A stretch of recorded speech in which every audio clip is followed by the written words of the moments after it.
Hey, welcome back. Today I want to talk about the 5 reasons why I took the 6.5 Creedmoor barrel off of my PRS rig and replaced it with a 6-dasher barrel. You might be interested in why, and you might want to replicate what I'm doing this winter. Reason number 1 is cost, efficiency.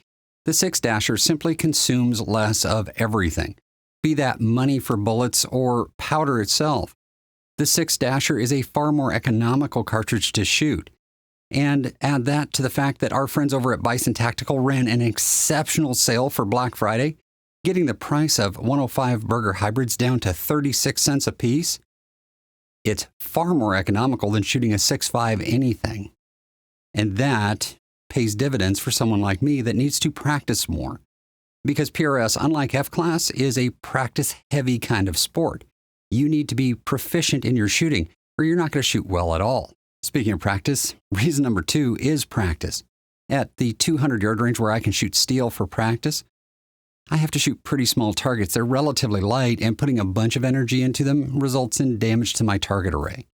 I'm tearing things up with a 6.5 Creedmoor to the point where I'm afraid to actually shoot my steel with my 6.5. So going down to the 6-dasher allows me to smack the steel and read those impacts at 200 yards so that I can get better at reading target impacts, getting that feedback so that I can shoot better at the matches when I go to them. Reason number 3 is barrels. I didn't think ahead far enough to purchase a barrel in time to replace the current one.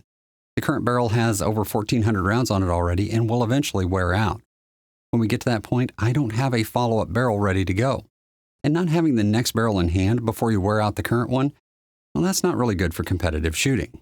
So my failure to order the next barrel, because I really didn't know what contour, length, or twist I was going to want for the second barrel, resulted in me not having a barrel in hand when I need one, and makes it almost impossible to continue with the 6.5 Creedmoor beyond this point if I want to save that capability for the bigger matches in 2025. And reason number 4 is I have something I want to show you about load development, but I can't do that with the 6.5 Creedmoor.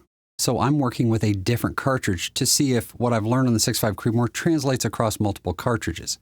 Looking at all the data I have, it looks like it does, but I want to verify that before I release it to you as the Keith method of doing load development. And the 5th reason, which is most important to me and probably least important to you, is pure curiosity. I want to see if the improvements and advancements that I've made recently with my equipment, between the ACC Elite chassis and that Botnia Maxi brake, turn into something real-world valuable with a smaller cartridge. It works great with a 6.5, but not everything scales equally. So let's go out to the range with this and shoot the 108 grain Elite Hunter at 2880 off of a single bag on top of an upturned shooting bench.